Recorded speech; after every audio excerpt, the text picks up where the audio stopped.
What kind of leader chooses unity over revenge after a brutal war? This is the story of Yakubu Gowon, the man who led Nigeria through one of its darkest periods and ended it with a message that would define the nation's future. No victor, no vanquished. In 1966, Nigeria was in crisis. A series of military coups had shattered trust across the country, and tensions between regions were rising dangerously. In the midst of this chaos, a young and relatively unknown officer, Gowon, was suddenly thrust into power as head of state. He was not the most senior officer, nor the most experienced, but he was seen as a compromiser leader who could hold the fragile nation together. But holding Nigeria together would prove far more difficult than anyone imagined. Political disagreements deepened, and the eastern region, led by Odumegwu Ojukwu, felt increasingly unsafe and marginalized. After failed negotiations and growing violence, Ojukwu made a bold move. He declared the independence of Biafra in 1967. For Gowon, this was a direct challenge to Nigeria's unity.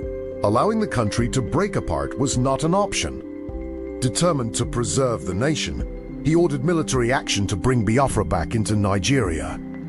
What followed was the Nigerian Civil War, a devastating conflict that lasted nearly 3 years.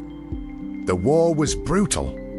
Soldiers fought fiercely on both sides, and civilians suffered immensely. Cities were destroyed, families were separated, and millions faced starvation due to blockades. As the leader of the federal government, Gowon had to make difficult decisions balancing military strategy with the growing humanitarian crisis that was drawing global attention. Despite the intensity of the conflict, Gowon maintained that the war was not about punishing a people, but about preserving a nation. He repeatedly called for reconciliation, even while the fighting continued. His leadership style was calm but firm, focused on ending the war without completely destroying the possibility of future unity. By 1970, the war had reached its end. Biafran forces were exhausted, and surrender became inevitable. As Nigeria emerged from the conflict, many expected harsh retaliation against those who had tried to break away. But Gowon chose a different path. In a historic and unexpected move, Yakubu Gowon declared that there was no victor, no vanquished. Instead of revenge, he called for reconciliation, reconstruction, and healing. Former Biafrans were reintegrated into society, and efforts were made to rebuild the war-torn regions. This decision would become one of the most defining moments in Nigeria's history. While the scars of the war remained, Gowon's approach helped prevent further division and gave the country a chance to move forward as one. Yet, his legacy remains complex. Some praise him as a leader who chose peace over vengeance at a critical moment.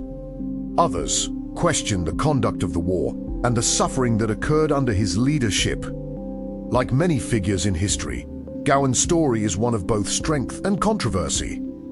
Today, the words "no victor, no vanquished" still echo across Nigeria, a reminder of a time when the country stood on the edge of permanent division, and a leader chose unity instead. If you enjoyed this powerful history story and want more content like this, don't forget to like, share, and subscribe for more.